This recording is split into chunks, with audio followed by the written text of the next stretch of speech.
Saudara Komisi Pemberantasan Korupsi memastikan akan memanggil seluruh pihak yang keterangannya diperlukan dalam penyidikan kasus dugaan korupsi proyek pembangunan jalan di Dinas PUPR serta di Satuan Kerja Pembangunan Jalan Nasional wilayah Sumut.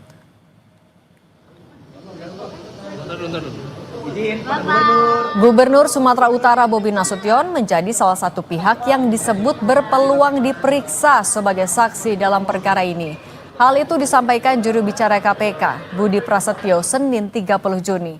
Sebelumnya, KPK sudah menetapkan 5 orang yang terjaring dalam OTT sebagai tersangka.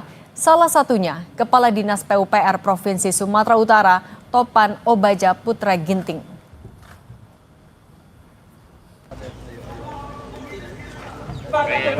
Ada pihak-pihak yang akan dipanggil lagi, misalkan Gubernur Sumut misalkan, Mas?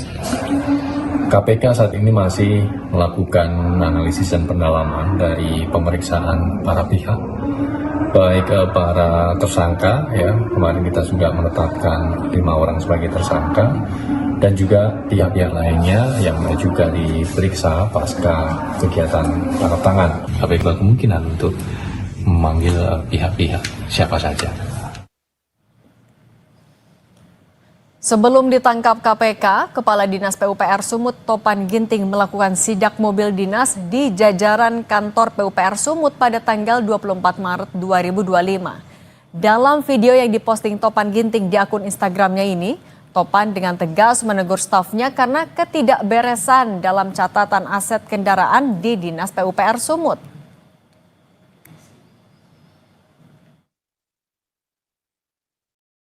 Boleh saya cek ya? Saya pikir nggak boleh saya cek. Berarti cuma 1911. Jangan kayak gitu. Di perencanaan cuma satu mobil nggak? Jangan ngokok lihat. Karena ada double cabin saya tahu dipakai di perencanaan. Jadi mana dan catatannya? Nah gimana sih? Aku aja kalian ini. Sebelum saya apel saya udah tahu dulu. Ini ada di mobil di perencanaan ini Hilux ini. Kenapa kalian catat? Mau main-main? Betul nggak kalau pakai ini? Kalian ini gimana sih? Kalian ini main apa ya? Munyi-munyiin aset ya? Tapi ini bapak ini yang pakai ini. Berapa tahun lo pakai ini? Udah setahun pakai ini belum dicatat? Iya. Bapak, genah nggak sih jadi kemurut barang? Lo ganti aja lah.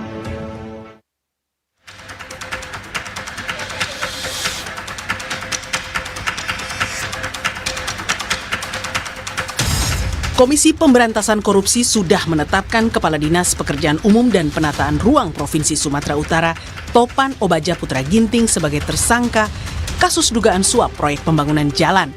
Topan Ginting ditangkap lewat OTT di Kabupaten Mandailing, Natal pada Kamis 26 Juni. Topan diduga menerima suap dari pihak swasta dalam proyek pembangunan jalan di lingkungan Dinas PUPR Provinsi Sumatera Utara, serta di Satuan Kerja Pembangunan Jalan Nasional Wilayah 1 Sumatera Utara. Tertangkapnya Topan Ginting turut menyeret Gubernur Sumut Bobi Nasution. Topan disebut-sebut merupakan orang dekat Bobi. Topan menjabat Sekda Kota Medan saat Bobi menjadi Wali Kota Medan.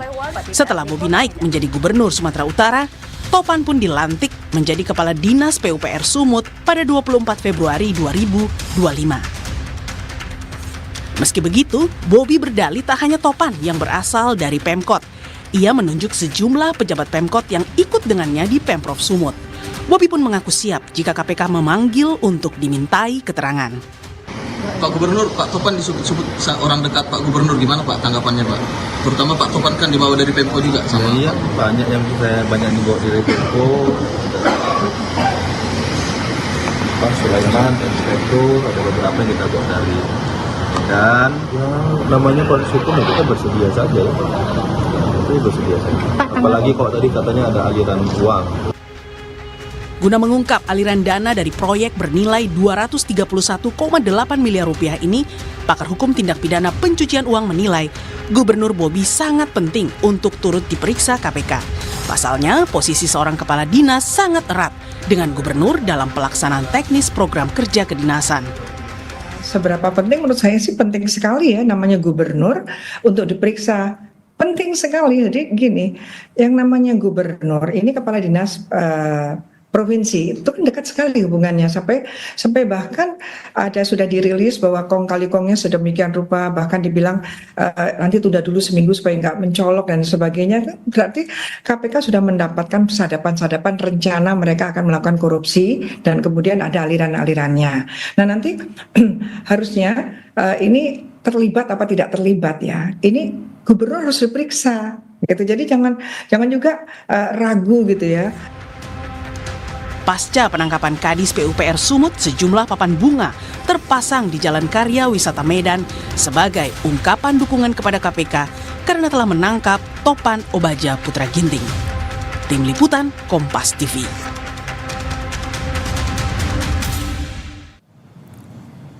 Kepala Dinas PUPR Sumut Topan Obaja Ginting disebut-sebut sirkel terdekat Gubernur Bobi Nasution sejak keduanya bertugas di Pemkot Medan kala Bobi masih menjabat Wali Kota Medan.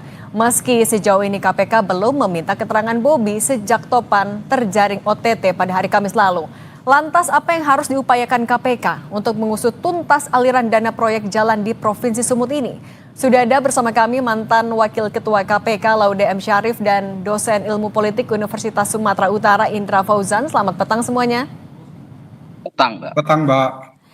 Pak Indra, saya mau mulai dengan video viral karangan bunga yang mengapresiasi OTT KPK. Bagaimana kalau Anda sebagai warga Sumut, sebagai dosen di USU juga, menarik benang merah antara apresiasi dalam bentuk karangan bunga ini dengan kasus korupsi yang dilakukan oleh seorang Kadis PUPR Sumut?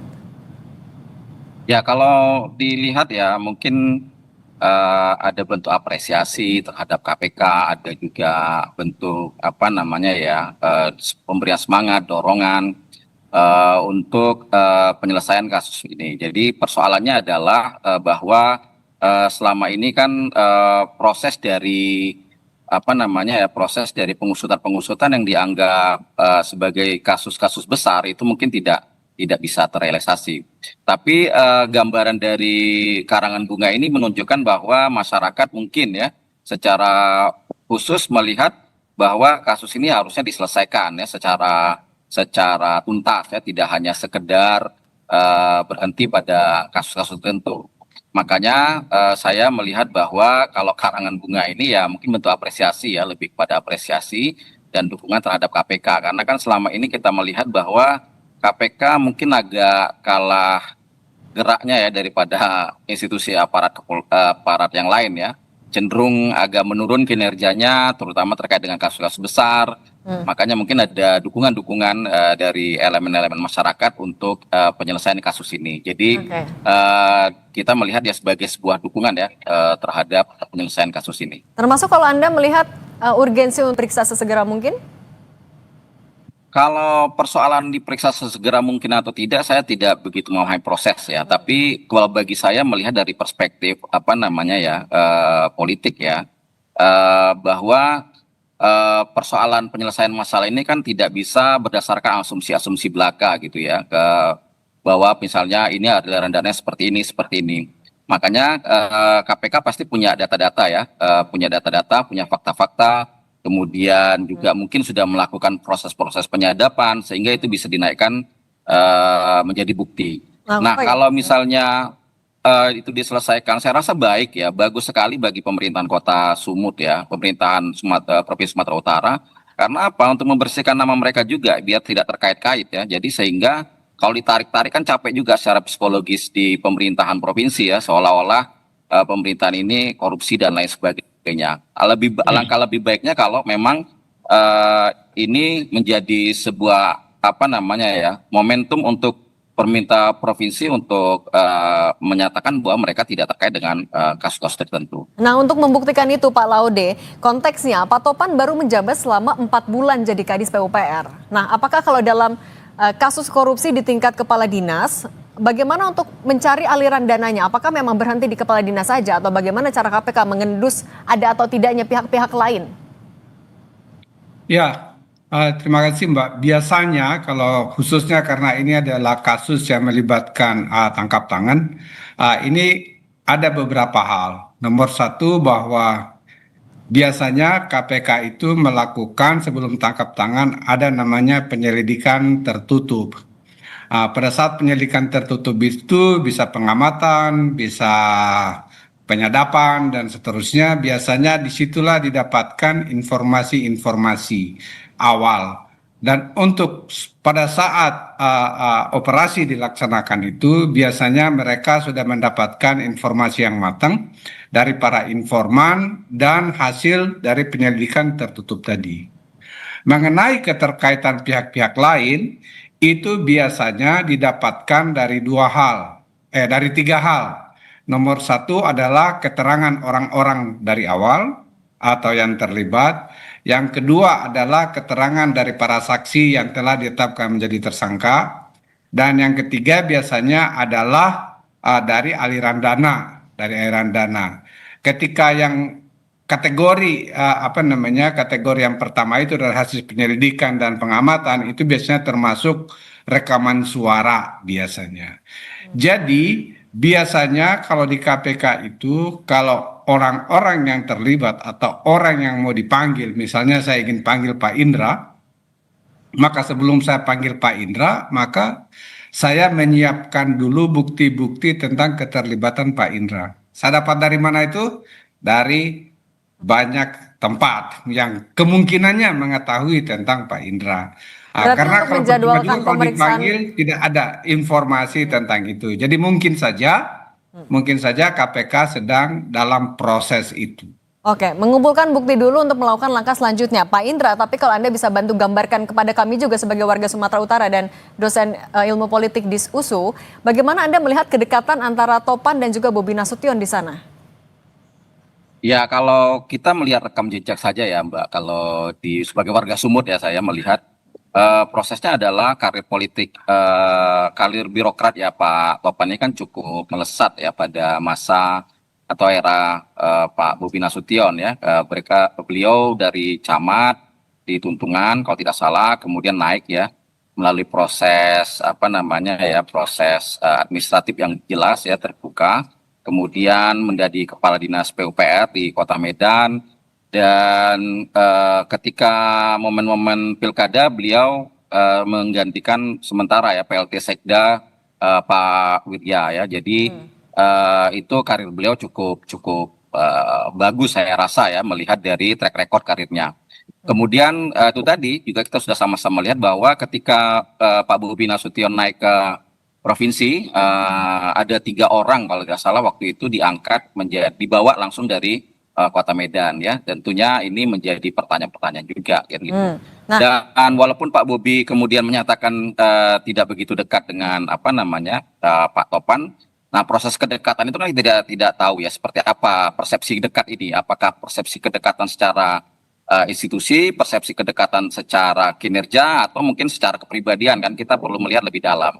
Tapi kalau lihat dari rekam jejak, track record yang disematkan kepada Pak Topan, ya bisa jadi mereka punya kedekatan kinerja ya, karena bagaimanapun kan perlu orang-orang yang loyal ya terhadap pimpinan dan perlu juga mampu mengimplementasikan kebijakan-kebijakan dari pemerintah. Jadi saya yakin kita bisa melihat bahwa kedekatan itu juga tidak hanya personal ya, tapi juga kedekatan secara kinerja. Nah, soal kedekatan kinerja dan personal ini Pak Laude, apakah ini bisa menjadi bekal KPK untuk berani memeriksa dan memanggil Bobi Nasution? Apakah ini bisa jadi indikatornya? Ya, itu salah satu yang bisa dijadikan indikator. Misalnya kan orang-orang yang terlibat. Yang nomor 2 itu adalah soal pengambilan keputusan atas proyek-proyek seperti itu. Apakah misalnya proyek yang sedang terlibat di dalam kasus ini itu betul-betul hanya kewenangan di antara kepala dinas atau itu harus diketahui oleh gubernur. Misalnya kalau proyeknya besar biasanya maka itu perlu ditindaklanjuti atau dipertanyakan. Nomor 3 menurut saya yang paling penting itu adalah tadi sudah dikatakan oleh Pak Indra bahwa saya pikir sudah saatnya juga KPK untuk kita berikan support. Kalau masyarakat memberikan support, mudah-mudahan juga KPK memiliki makin profesional, makin berani untuk meminta tanggung jawab orang-orang yang bertanggung jawab. Tentunya dengan tidak perlu memaksakan kalau betul-betul sesuatu itu nggak penting, tetapi meminta keterangan itu penting. Pak Laude, tapi kan ada Pak Bobi juga sudah mengakui bahwa pernah mengecek jalan bersama dengan calon kontraktor yang saat ini juga sebenarnya menjadi tersangka. Apakah ini juga sebenarnya bisa jadi materi yang didalami oleh KPK sebenarnya? Ya, itu sangat relevan, sangat relevan. Apalagi orang kontraktornya itu misalnya jalan bareng gubernur. Jadi ya itu saja. Menurut saya suatu proyek yang khususnya yang besar seperti itu memang saya pikir pasti ada pengetahuan dari gubernur. Tidak berarti bahwa ketika dia mengetahui proyek itu, beliau juga otomatis mendapatkan soal suap menyuap ini. Belum tentu. Oleh karena itu maka perlu klarifikasi, maka perlu ditanyakan, perlu pemeriksaan untuk yang akan datang. Oke, itu juga untuk klarifikasi kepentingan Bobi diperiksa. Nah, kalau Pak Indra, gambarkan juga kepada kami sebenarnya track record dari seorang Topan Ginting di Sumatera Utara ini seperti apa dari kinerjanya? Kalau di Sumatera Utara saya belum tahu ya, karena baru ini ya, baru 4 bulan ya? menjabat berapa bulan ya. Tapi kalau di di Kota Medan kan banyak kegiatan-kegiatan yang bersifat ya sesuai dengan kinerja dia. Ada beberapa pembangunan yang misalnya drainase, kemudian infrastruktur, kemudian terutama hal-hal yang terkait dengan banjir misalnya. Biasanya beliau cukup cepat itu ya untuk menyelesaikan persoalan itu terkait dengan drainase terutama, kemudian jalan ya, itu kan proyek-proyek yang besar ya. Beberapa jalan mulai dari pembetonan, pengaspalan, kemudian pengurukan sedimen parit dan lain sebagainya, itu kerjaan dari Pak Topan saya rasa ya. Jadi dengan tentunya ketika di Kota Medan ada beberapa kerjaan yang memang saya rasa berhasil ya dia lakukan ya, tidak bisa kita pungkiri. Tapi juga mungkin ya ada beberapa aspek yang mungkin ada beberapa proyek yang sampai sekarang kan belum diselesaikan ya, seperti misalnya pembangunan stadion Teladan, kemudian penyelesaian lapangan Merdeka.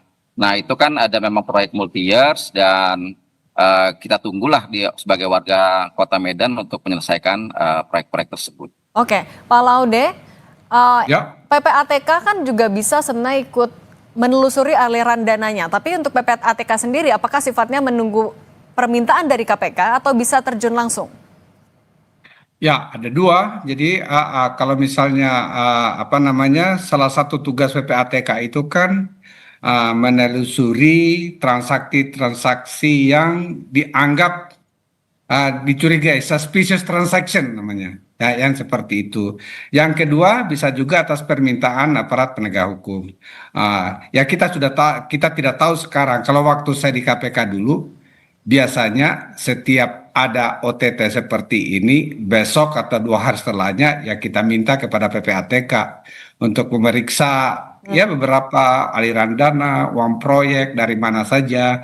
Tetapi saya juga ingin ingatkan bahwa biasanya para pelaku ini itu juga paham. Biasanya itu mereka menghindari transaksi-transaksi yang bersifat banking seperti itu. Jadi mereka itu kebanyakan transaksi tunai. Oleh karena itu operasi suap menyuap itu salah satu remedinya itu memang dengan tangkap tangan. Dengan apa? Ya dengan mendapatkan informasi dari para aktor, para saksi, dan lain-lain sebagainya, para informan. Oke, Pak Laude M. Syarif, mantan Wakil Ketua KPK, dan Pak Indra Fauzan, dosen ilmu politik USU, terima kasih sudah berbagi bersama kami. Sehat selalu semuanya. Terima kasih.